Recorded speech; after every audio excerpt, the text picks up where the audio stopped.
Bismillahirrahmanirrahim. Alhamdulillahirabbil alamin wa bihi nasta'in ala umurid dunya waddin.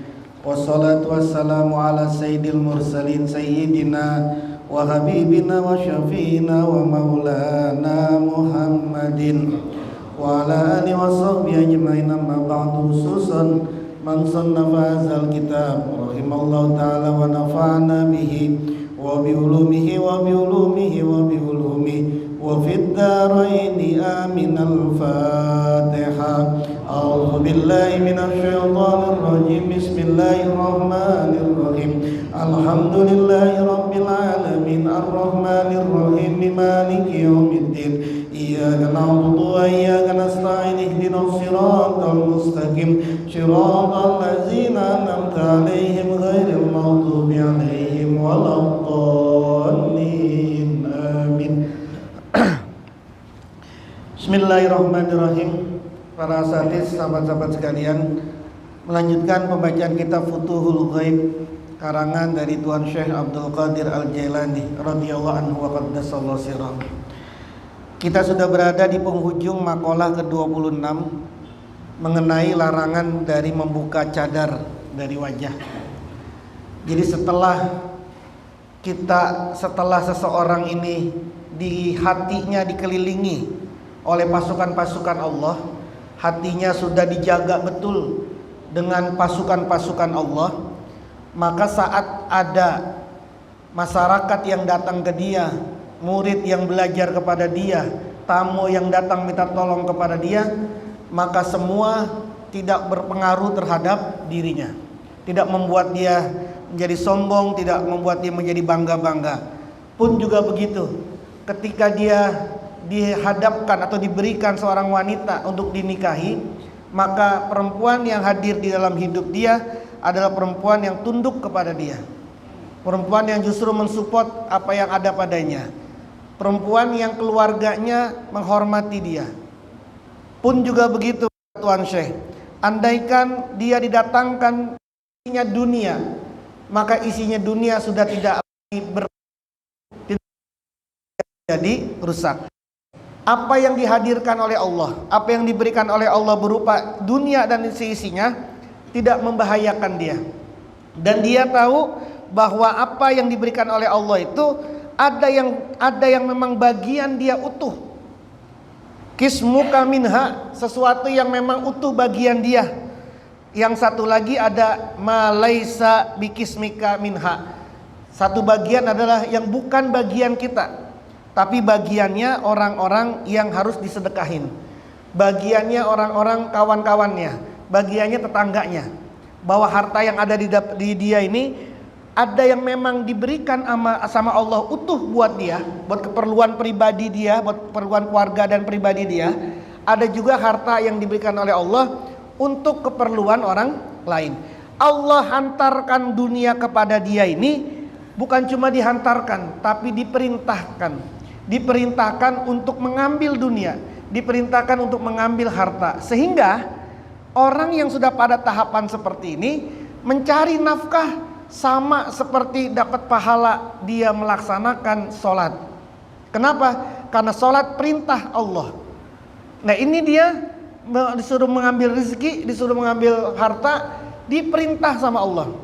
Jadi dia melaksanakan perintahnya Allah, melaksanakan perintahnya Allah.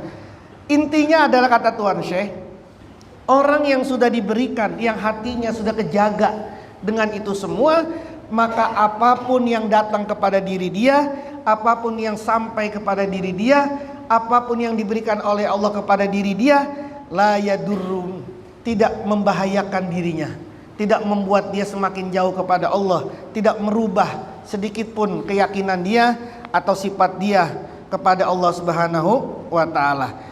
Maka akhirnya kata Tuan Syekh, fahina izin takunu min amrika ala baydoa nakiyatin. Maka saat itu, fahina izin, maka saat itu, takunu ada kamu min amrika dari perkaramu, ala baydoa atas warna putih, atas putih, seperti putih, nakiyatin yang bersih, putih jernih, putih bersih, la gubaro yang tidak ada debu alaiha atasnya. Kalau kamu sudah seperti ini, maka gambarannya kata Tuan Syekh adalah engkau seperti baydoa nakiyah, seperti warna putih yang betul-betul putih, tidak ada debu sedikit pun tidak ada. Oleh orang-orang modern, putih bersih ini itu kemudian dijadikan simbol. Kalau dalam film Nabi itu kan diganti warna putih. Kalau malaikat datang, malaikatnya juga diganti simbol warna putih. Bukan warna yang lain-lain, tapi warnanya putih. Putih bersih.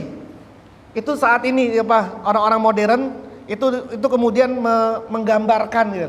Kemudian menggambarkan sosok orang yang seperti itu, nabi, para aulia, malaikat, itu digambarkan sebagai sosok putih. Sosok putih yang bersih. Beda putihnya sama kuntilanak sama pocong, beda. Putihnya beda ini putih. Ini nakiyah baydoa nakiyah. Lagu barok, putih bersih yang enggak ada debu, gubaro. Tidak ada debu sedikit pun enggak ada. Itu diumpamakan seperti itu. Engkau seperti itu. Engkau seperti warna putih yang bersih yang enggak ada debunya. Wala talbisa dan tidak ada kepalsuan. Wala tahlito dan tidak ada pencampuran. Wala saka dan tidak ada keraguan. Walartiyaba dan juga tidak ada kesakan, keraguan-raguan. Kamu kalau sudah seperti ini, maka hidupmu, dirimu seperti warna putih yang cemerlang. Tidak ada kepalsuan lagi dalam dirimu. Tidak ada pencampuran sedikitpun dalam dirimu. Tidak ada pencampuran apapun yang merusak hatimu. Tidak ada lagi keraguan di dalam hatimu. Puncaknya nanti seperti itu. Lalu kata Tuan Syekh, sampai kamu menempati puncak seperti ini, fasobro as-sobro, sabarlah, ar-ridho, ridolah, hibzol hali, jagalah perilaku, al-humula, sembunyikanlah diri, al-homuda, tenangilah diri, as-sukuta, diamlah, as-somuta, tutup mulutlah, al-hazro, waspadalah, an-najah, carilah keselamatan, al-waha, segeralah, Allah, ingatlah Allah, summallaha, kemudian tetap ingatlah Allah. Al-itroko, tundukkan kepalamu. Al-igmado, palingkan pandanganmu. Al-haya'a, malulah kamu. Sampai kamu di tahap seperti baydoa nakiyah tadi, proses yang panjang ini, maka kamu kata Tuan Syekh, as-sobro, itu udah penguat kalimat kayak gitu, udah kuat. Sabar, ridho, jaga perilaku, sembunyikan dirimu, jangan nonjolkan dirimu, jangan berperilaku yang sombong kamu itu. Tenangilah dirimu, diamlah dirimu, tutup mulutmu agar tidak berbicara yang buruk-buruk. Kemudian waspadalah. So, ingatlah Allah. Sampai kamu ini masuk ke level yang tadi itu. Berapa lama ini sabarnya? Nggak tahu. Bisa 2 tahun, bisa 3 tahun, bisa lebih dari itu, bisa kurang dari itu, nggak tahu. Tidak tahu. Tidak bisa. Tidak ada ukurannya. Ia belug jika sampai Alkitabu apa ketetapan ajalahu pada masanya. Kalau engkau ini sudah sampai pada masanya nih, sudah sampai kepada derajat seperti itu, fayukhozu, maka diambil biadika tanganmu, fatuqaddamu, lalu dituntun maju kamu. Fatuqaddamu, lalu dituntun maju kamu. Wayunza'u, dan dilepas, dicopot. Wayunza'u, dan dicopot anka darimu, ma sesuatu alaika atasmu. Engkau kemudian ditarik tanganmu. Ini gambaran ininya. Di gambarannya seperti ini. Kalau engkau sudah sampai kepada tahap itu, maka tanganmu akan diambil. Tanganmu akan dipegang. Engkau akan dituntun maju. Apapun yang memberatkan hidupmu, apapun yang memberatkan hidupmu, apapun yang menjadi beban dalam hidupmu, dicopot, dilepas sama Allah. Summa tagosu, kemudian engkau menyelam.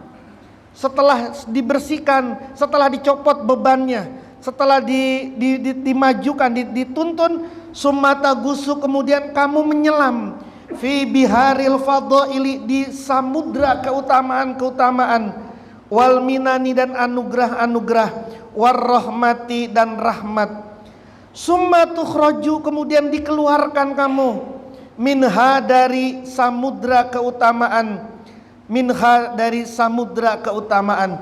Setelah engkau dicabut bebanmu, maka kamu itu diselam. Engkau menyelam, bukan tenggelam, menyelam. Beda tenggelam sama menyelam.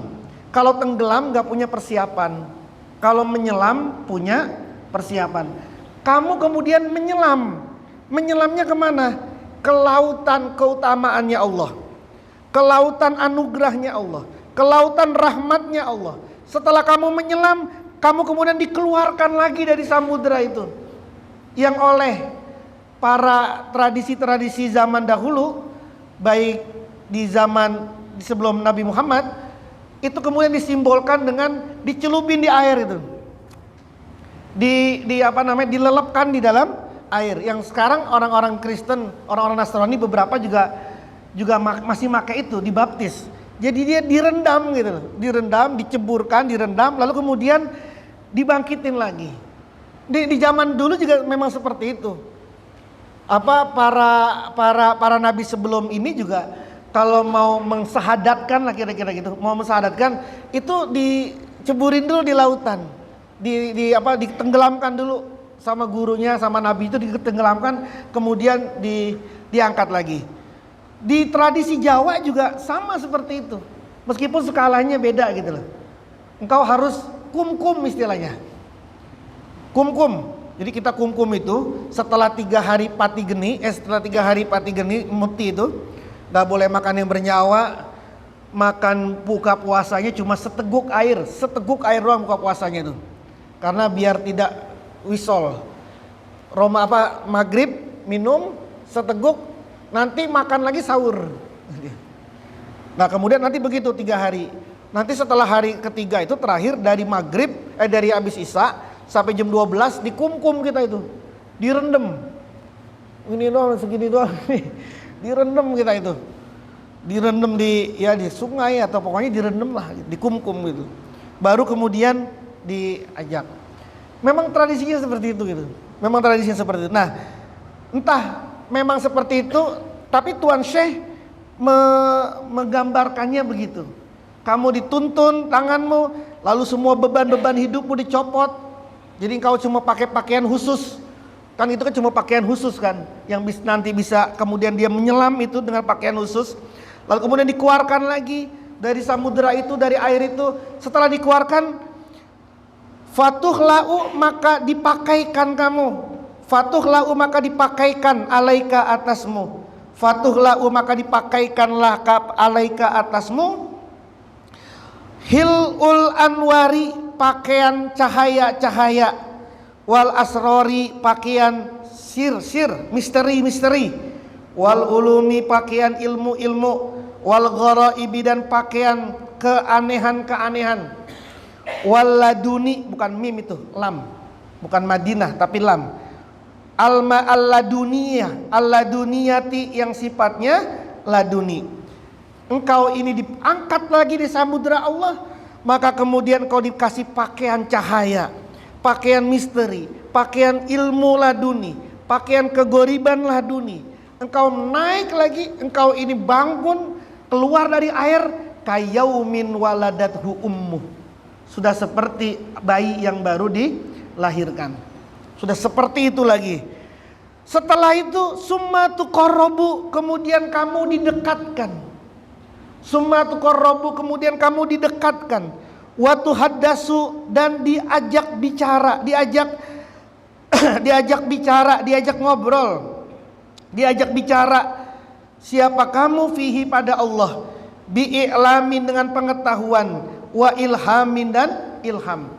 Diajak ngomong, diajak bicara.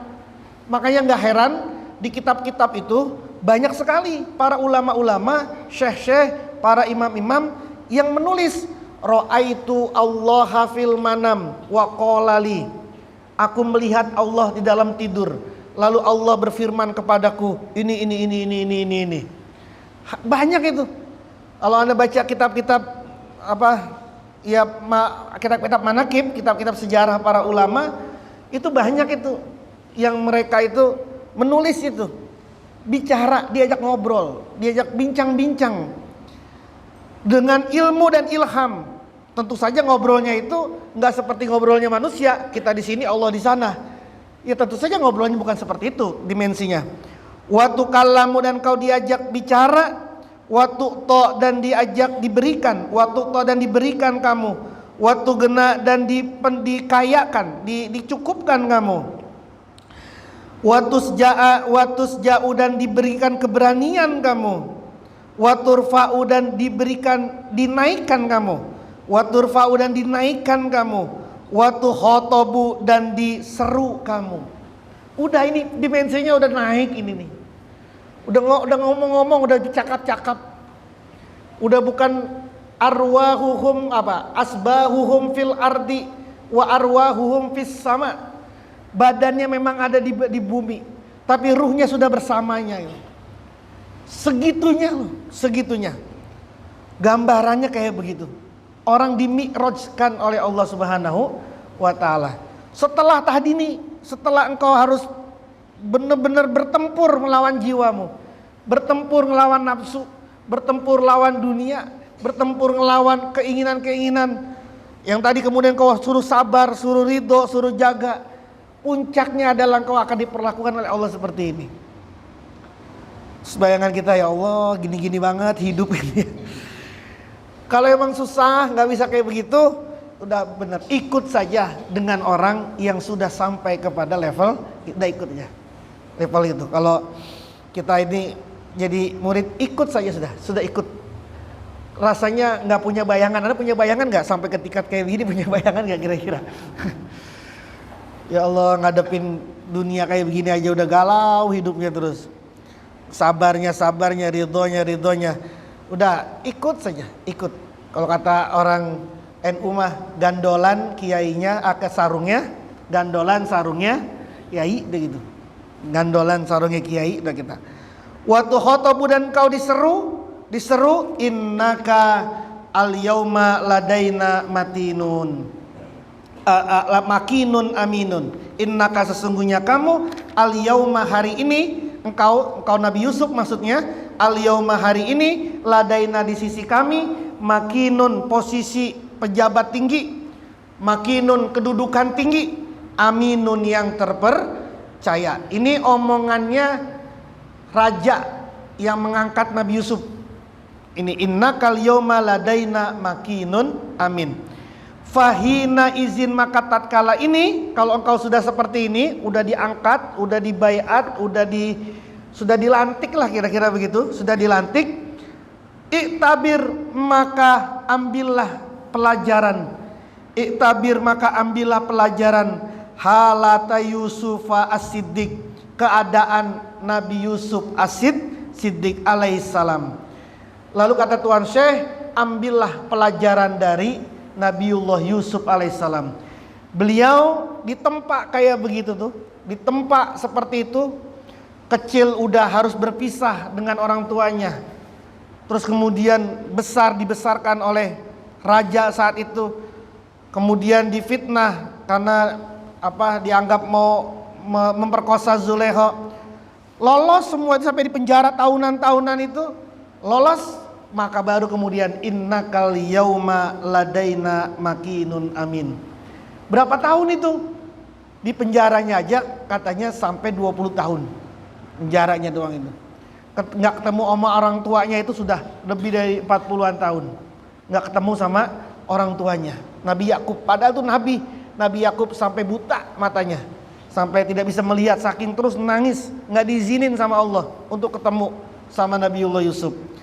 Yang beratnya juga digodain terus sama Zulaikha. Orang paling cantik saat itu digodain. Jadi mungkin manusia laki-laki pertama yang diperkosa, yang mau diperkosa ya Nabi Yusuf lah, kira-kira gitu. Itu yang lain kan enggak gitu. Coba Anda bayangin seperti Nabi Yusuf. Kemudian di tempat yang kayak begitu, Masya Allah. Nabi Yusuf kayak begitu, sebegitunya. Sampai kemudian dia lulus, maka kata Tuan Syekh, ambillah pelajaran keadaan Nabi Yusuf.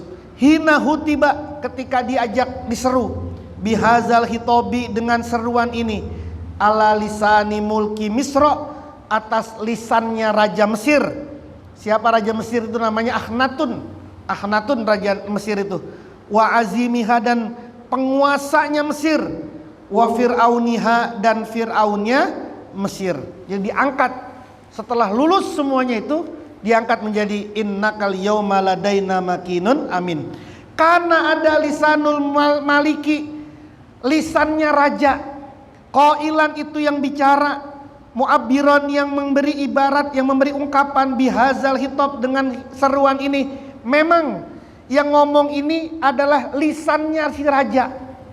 Ini lisannya raja memang yang ngomong begini, innakal yauma ladaina makinun amin. Itu adalah lisannya si Raja Mesir itu. Tapi wal mukhatibu, yang hakikat yang berbicara, wal mukhatibu, dan hakikat yang berbicara, huwa itu al mukhatib, itu Allah azza wa jalla, Allah azza wa jalla, ala lisanil ma'rifah, atas lisan ma'rifat, diangkat saat itu, diangkat. Makanya rasanya tidak ada di dalam Al-Quran cerita Nabi yang kecuali Nabi Yusuf utuh. Kalau Nabi Yusuf itu ceritanya utuh, itu satu surah ceritanya utuh. Kalau Nabi yang lain, Nabi Adam di Al-Baqarah ada, di Al-Imran ada, di surah yang lain ada gitu. Tapi kalau Nabi Yusuf utuh itu, dari dia mimpi ngelihat bintang, ngelihat langit, ngelihatlah matahari, sampai kemudian dia jadi wazir, itu satu Quran itu, satu surah maksudnya, satu surah utuh. Cuma Nabi itu saja. Makanya kemudian dijadikan iktibar. Jadikan iktibar. Itu padahal Nabi Yakub seorang nabi. Nabi Yakub bapaknya namanya Nabi Ishak. Nabi Ishak bapaknya namanya Nabi Ibrahim. Jadi Nabi Yakub cucunya Nabi Ibrahim. Nabi Yusuf cicitnya Nabi. Doanya, permohonannya, ujiannya 40 tahun kayak begitu. 40 tahun kayak gitu. Kita Nabi bukan, keturunan ini juga bukan gitu ya. Baru 2 hari diuji, ya Allah, udah mental-mental baru 2 hari diuji. Ya kan udah tahu, udah 2 tahun ini, 2 tahun masih diuji, masih mental-mental. 2 tahun masih wajar. Musuh 20 tahun juga sudah masih wajar. Jadi jangan kecil hati. Udah, makanya kata Tuhan saya tadi kan bahasanya diulang-ulang kan, as-sobro, ar-ridho. Itu kalau dalam ilmu hikmah, itu kalau Anda memanggil khodam, itu kan bahasanya kan gitu. Aluhan, al-ajal, as-sa'ah. Kan bacaannya kan kayak gitu. Segera itu, jadi memerintahkan khodam biar cepat datang, itu kan bahasanya gitu. Aluhan, al-ajal, as-sa'ah. Jadi satu kalimat diulang 2 kali gitu. Itu untuk menandakan segera, perintah yang kuat gitu. Perintah yang kuat. Sulima dipasrahkan ilahi pada Nabi Yusuf. Al-mulku, bukan al-malik itu, alifnya dibuang. Al-mulku, apa kerajaan, az-zohiru, yang sifatnya zohir. Nabi Yusuf diangkat jadi bendahara Mesir. Bendahara Mesir itu orang nomor 2 di Mesir. Nomor 1-nya itu Fir'aun. tapi meskipun jabatannya nomor 2, Fir'aun Akhenaton itu tunduk banget, bahkan masuk Islam, masuk ke agamanya Nabi Yusuf, tunduk banget. Dia dikasih kekuasaan yang tidak terbatas di Mesir, yang kemudian keluarganya Nabi Yusuf di akhir masanya dari Kan'an yang dari Palestina itu dipindah, diboyong semua keluarganya Nabi Yusuf, anak-anaknya Yakub pindah dari Palestina ke Mesir, pindah semua ke situ. Keluarganya Nabi Yakub inilah yang kemudian menjadi cikal bakal Bani Israel, karena Israel ini nama lain Nabi Yakub. Nabi Yakub punya julukan namanya Israel. Anak-anak bahasa Arabnya Bani. Jadi keturunannya Nabi Ishak, yang Nabi Yakub yang ada 12, jadi Nabi Yakub anaknya 12. Anak-anaknya Nabi Yakub disebut dengan Bani Israel. Salah satu saudaranya Nabi Yusuf namanya Yahuda, lain emak. Lain emak sama Nabi Yusuf, lain emak. Sepeninggal Nabi Yusuf yang kemudian menyebarkan agama-agama ini abangnya namanya Yahuda. Orang-orang kemudian memberikan nama siapapun yang mengikuti si Yahuda dinamakan Yahudi. Kita lihat seperti itu di Mesir. Nah, Nabi Yusuf diberikan kerajaan Zohir. Apa itu? Wahwa mulku Misro, yaitu kerajaan Mesir. Dikasih dia kerajaan Mesir. Dikasih kerajaan Zohir. Tapi bukan cuma kerajaan Zohir, wa mulkun nafsi, kerajaan jiwa, kerajaan diri, wa mulkul ma'rifati, dan kerajaan ma'rifat, wal ilmi, kerajaan ilmu, wal kurbati, kerajaan kedekatan, wal khususiyati, dan kehususan, wa uluwul manzilati, dan tingginya derajat, indahu, di sisinya Allah Azza wa Jalla. Allah kemudian memberikan dia kerajaan-kerajaan Zohir maupun batin. Qala Allah Ta'ala, Allah berfirman, fi mulkil mulki, di dalam kekuasaan kerajaan. Yang terkait dengan kekuasaan kerajaan yang sifatnya Zohir ini, Allah Subhanahu wa Ta'ala berfirman, wa kazalika makkanna li Yusufa fil ardi. Wa kazalika, dan seperti itulah, makkanna, kami memberi jabatan tinggi, li Yusufa, pada Nabi Yusuf, fil ardi, di muka bumi. Ai, di mana tuh di muka bumi? Ai fi ardi Misro, di negeri Mesir. Tidak ada yang menyangka, karena Nabi Yusuf itu kecil dibuang sama saudaranya lalu dijadiin budak. Jadi Nabi Yusuf itu dari kecil sudah dijadikan budak, posisinya sebagai budak, bukan asli Mesir, orang Ibrani. Tapi kemudian dari seorang yang seperti ini, Mesir justru dikuasai sama Nabi Yusuf. Jadi sesungguhnya pertarungan saat itu bukan sekedar ideologi, tapi juga ras, suku, dan juga ekonomi. Yusuf kan bukan orang sini, ngapain dia jadi presiden sini? Kan bukan orang sini dia. Seperti kayak ya zaman-zaman mesti begitu gitu ya. Yusuf bukan orang sini. Yusuf ini orang Ibrani. Kenapa kok dia dijadikan sebagai wazir Mesir? Jadi pemimpin tinggi dari negeri Mesir. Kan orang-orang saat itu nih, pejabat-pejabat yang lain masih belum menerima. Nggak nerimanya bukan soal ideologi saja, tapi persoalan apa ini orang-orang Jawa kemari-mari, kan gitu kan orang Betawi. Orang Jawa kemari-mari, orang Sunda kemari-mari, kekuasaan gua orang Betawi ini, kan gitu sih. Kan gitu kan, masih keburukannya kan masih sampai sekarang masih seperti itu. Sama kata para ulama juga, sebenarnya konflik Nabi Muhammad dengan para orang-orang Quraisy bukan sekedar konflik agama, tapi konflik ekonomi. Konflik ekonomi kenapa? Karena mestinya yang memegang hak patennya Zamzam, ini yang megang, yang punya mestinya bukan Muhammad, tapi keluarga dari yang lain ini. Tapi Muhammadlah yang diberikan, karena yang menemukan air Zamzam itu kan Abdul Muthalib yang menemukan. Setelah hilang air Zamzam itu ditemukan kembali sama Abdul Muthalib. Berarti Abdul Muthalib yang megang nih hak patennya. Abdul Muthalib punya anak Abdullah. Tapi Abdullah nggak lama umurnya setelah lahir Rasulullah. Berarti hak patennya ini diwariskan kepada anaknya Abdullah, Rasulullah Muhammad SAW. Nah orang-orang ini konfliknya, wah mesti jangan Muhammad ini. Masa menguasai Zam-Zam yang air saat itu seperti ladang emas saat ini. Jadi sumur air saat itu sekarang ini seperti ladang emas. Segitu gedenya seperti itu. Ya tabawwa'u, yang tinggal siapa Nabi Yusuf minha dari bumi, dari negeri Mesir, haitsu yasa'u, sekiranya menghendaki siapa sih Yusuf. Nusibu, kami memberikan bagian bi rahmatina, dengan rahmat kami, man, kepada orang nasya'u, yang kami kehendaki. Wala nudi'u, dan kami tidak menyia-nyiakan ajrul muhsinina, pahalanya orang-orang yang berbuat baik. Terkait dengan kerajaan Zohir, Allah berfirman seperti itu. Nabi Yusuf diberikan pangkat yang tinggi, jabatan yang tinggi.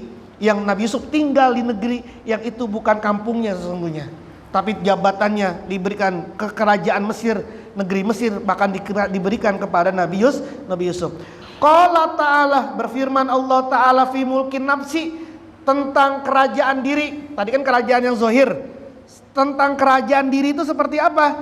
Kazalika, seperti inilah, linasrifa, kami palingkan, anhu, dari Yusuf, as-su'a, berupa kejelekan, wal fahsya'a, dan keburukan. Innahu, sesungguhnya Yusuf, min ibadina, dari hamba-hamba kami, al-mukhlasina, orang-orang yang kerajaan jiwa, kerajaan nafsu. Bagaimana coba orang sudah dipojokkan seperti itu gitu loh, sama seorang perempuan yang cantik, dipojokkan seperti itu, tapi masih bisa nguasain diri. Karena umumnya justru cowoknya yang mojokin istrinya, jojokin perempuannya. Jablay ada di pojok sono, dia yang nyamperin, gitu ya. Jadi, tapi dia mulkin nafsi, bisa menguasai dirinya. Apa yang Allah firmankan tadi seperti itu. Wa qala ta'ala, dan berfirman Allah Ta'ala fi mulkil ma'rifah, di dalam kerajaan makrifat wal ilmi, dan ilmu. Apa yang Allah firmankan? Zalikuma, demikian itu, mimma, dari sesuatu, alamani, yang mengajarkan nih padaku, Rabbi, siapa Tuhanku. Ini sesungguhnya aku, taroktu, meninggalkan aku, millata kaumin, agamanya kaum, la yu'minuna, yang tidak beriman, siapa kaum, billahi, dengan Allah, wahum, dan mereka kaum, bil akhirati, dengan akhirat, hum, mereka kaum, kafiruna, orang-orang kafir. Apa itu mulkil ma'rifah wal ilmi yang diberikan oleh Allah kepada Nabi Yusuf? Salah satunya yang paling besar adalah berupa ta'wilul ru'yah, tafsir mimpi.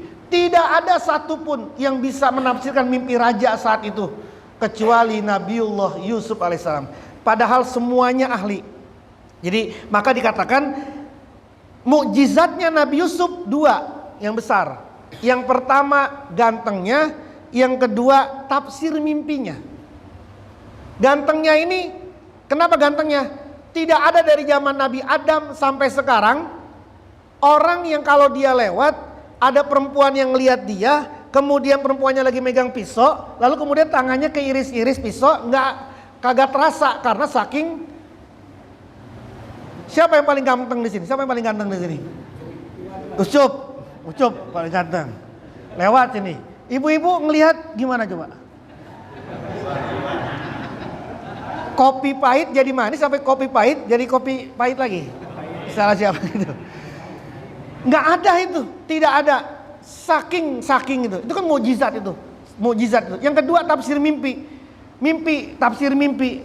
Karena saat itu di zamannya Nabi Yusuf, orang yang punya kedudukan tinggi itu adalah orang yang punya ilmu tafsir mimpi. Itu orangnya udah tinggi derajatnya tuh. Jadi dapat fasilitas negara yang luar biasa kalau orang bisa menafsirkan mimpi. Tapi satu pun nggak ada. Maka ketika Nabi Yusuf menafsirkan itu, kata ahli tafsir, ini jelas bukan ilmu manusia ini. Ini ilmu dari Allah. Maka orang-orang yang ahli tafsir itu, ahli mimpinya saat itu banyak yang kemudian ikut kepada agamanya Nabi Yusuf. Kenapa? Karena dia tahu kalau ilmu pengetahuan mah nggak ada nih, kagak ada. Ini pasti mukjizat ini. Pasti mukjizat ini, tafsir mimpi seperti itu. Yang 7 tahun panen raya, 7 tahun kemudian kemarau. Faiza hutibta, lalu kata Tuan Syekh, maka jika kamu diajak bicara, diseru. Faiza hutibta, maka jika diseru kamu bihazal hitobi, dengan hitob ini. Kalau kamu nanti ini sudah sampai seperti itu, nanti kamu akan diseru kayak begini. Kamu akan diberikan mulkil ma'rifat, mulkil ilmi, mulki segala macam. Kalau kamu nih, jika kamu diajak diseru dengan ucapan seperti ini, ya ayyuhas siddiqu, wahai orang yang jujur, orang yang benar, al akbaru, yang paling besar. Diseru, wahai orang yang jujur, yang jujurnya ini besar. Kenapa kok dibilang jujur? Karena omongannya sama perilakunya sama, itu namanya jujur gitu loh. Yang sering kita contohin, mulutnya ngomong Allahu Akbar, Allah Maha Besar. Mulutnya ngomong, perilakunya jujur, persis seperti apa yang diomongin, itu namanya orang jujur itu. Kita jujur, mulut kita ngomong, di kanan ada rokib, di kiri ada atif. Mulut ngomong, diri ini jujur nggak mengakui ada ini nih? Mana yang lebih sibuk, rokib apa atif? Sibukan mana dia? Siapa yang paling sibuk? Kan nggak jujur. Nabi Yusuf ini udah dikasih tempat kayak begitu, sudah dikasih musibah kayak gitu, sudah diuji kayak begitu, dibuang dari kampungnya, dijadiin budak, dipiara, kemudian udah besar digodain kayak begitu, lalu kemudian malah dipenjara puluhan tahun di penjara, terus tetap kuat, maka disebut dengan As-Siddiq, Yusuf As-Siddiq, Yusuf yang jujur. Jujur apa? Jujur terhadap apa yang diucapkan, sama seperti apa yang dia lakukan. U'tita, maka kamu akan diberikan al-hazzo, bagian al-awfaro, yang melimpah. Berupa apa? Minal ilmi, berupa ilmu, al-a'zomi, yang agung. Ini orang udah pinternya luar biasa pastinya. Wa munihta, dan dianugerahkan kamu. Wa hunita, dan diberikan kamu. Bitaufiki, dengan taufik. Wal minani, dan anugerah. Wal kudroti, dan kekuasaan. Wal wilayati, dan wilayah. Al amati, yang menyeluruh, yang umum. Wal amri, dan perintah. An nafizi, yang menembus. Alan nafsi, atas jiwa. Wa ghairiha, dan selain itu. Minal asyai, dari berbagai macam. Wat takwini, dan pembentukan.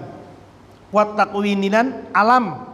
Bisa wat takwini, dan alam. Bi iznil ilahi, bi izni ilahil asyai, dengan izin Tuhan segala sesuatu.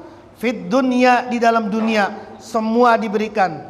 Itu yang kemudian dikatakan iza qala li syai'in kun fayakun. Kalau dia mengucapin sesuatu, jadilah, maka kemudian jadi. Qoblal akhirah, diberikannya ini qoblal akhirat, sebelum masa akhirat. Wa amma, dan adapun fil ukhra, di masa akhirat nanti. Fi dari salami, di negeri salam, di negeri akhirat nanti. Wal jannati, dan surga. Al ulya, yang tinggi. Fan nazru, maka adapun memandang.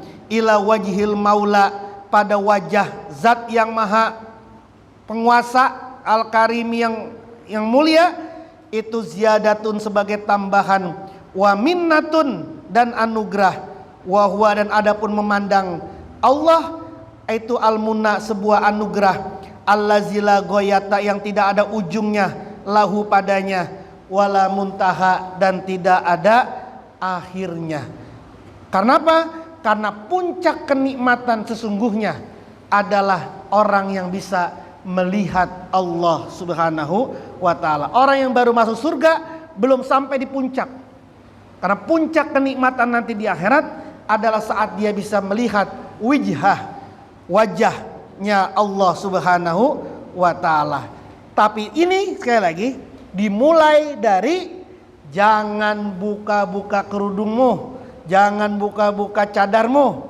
Kalau sekarang jangan buka-buka TikTokmu, jangan buka-buka Shopee-mu, jangan buka-buka apamu. Kalau kamu lagi nggak punya apa-apa, jangan buka-buka. Jangan buka-buka Facebookmu, jangan buka-buka Instagrammu, jangan buka-buka itu. Tutup semua, tutup. Kenapa? Nanti kalau kamu buka, kamu ngelihat ini, hatimu galau, hatimu resah. Yang tadi. Kalau kamu sudah nutup, sampai kamu kuat, hatimu kuat, jiwamu kuat, dirimu kuat, silakan. Mau buka apa juga silakan. Tandanya apa tandanya? Di keranjang, gak banyak-banyak di keranjang. Wallahu a'lam bishawab. Al-Fatihah. A'udzubillahi minasyaitonirrajim. Bismillahirrahmanirrahim. Alhamdulillahirabbil alamin arrahmanir rahim maliki yaumiddin iyyaka na'budu wa iyyaka nasta'in ihdinas siratal mustaqim siratal ladzina an'amta 'alaihim ghairil maghdubi 'alaihim waladdallin amin. Bismillahirrahmanirrahim. Allahumma sahhan sahhan sahhan wa khan hamim la yunsurun waj'alna min baini aydihim sadda wa min khalfihim sadda fa aghsaynahu fa hum la yubsirun. Kaf ha ya ain sad ha mim ain sin qaf la yusaddauna wa la yunsifun. Ya Rabb ya Rabb ya Rabb wa la haula wa la quwwata illa billahil aliyyil azim. Allahumma sahhan sahhan sahhan wa han ha mim la yunsurun waj'alna min baini aydihim sadda wa min khalfihim sadda wa aghshaynahum fa hum la yubsirun. Kaf ha ya ain sad ha mim ain sin qaf la yusaddauna wa la yunsifun. Ya Rabb ya Rabb ya Rabb wa la haula wa la quwwata illa billahil aliyyil azim. Allahumma sahhan sahhan sahhan wa han ha mim la yunsurun waj'alna min baini aydihim sadda wa min khalfihim sadda fa aghshaynahum fa hum la yubsirun. Kaf ha ya ain sad ha mim ain sin qaf la yusaddauna wa la yunsifun. Ya Rabb ya Rabb ya Rabb wa la haula wa la quwwata illa billahil aliyyil azim. Bismillahir syafi bismillahil kafi bismillahil maafi bismillahil ladzi syai'un fil ardi wala fis samai wa huwas samiul alim. Bismillahir syafi bismillahil kafi bismillahil maafi bismillahil ladzi la yadurru ma ismihi syai'un fil ardi wala fis samai wa huwas samiul alim. Bismillahir syafi bismillahil kafi bismillahil maafi bismillahil ladzi la yadurru ma ismihi syai'un fil ardi wala fis samai wa huwas samiul alim.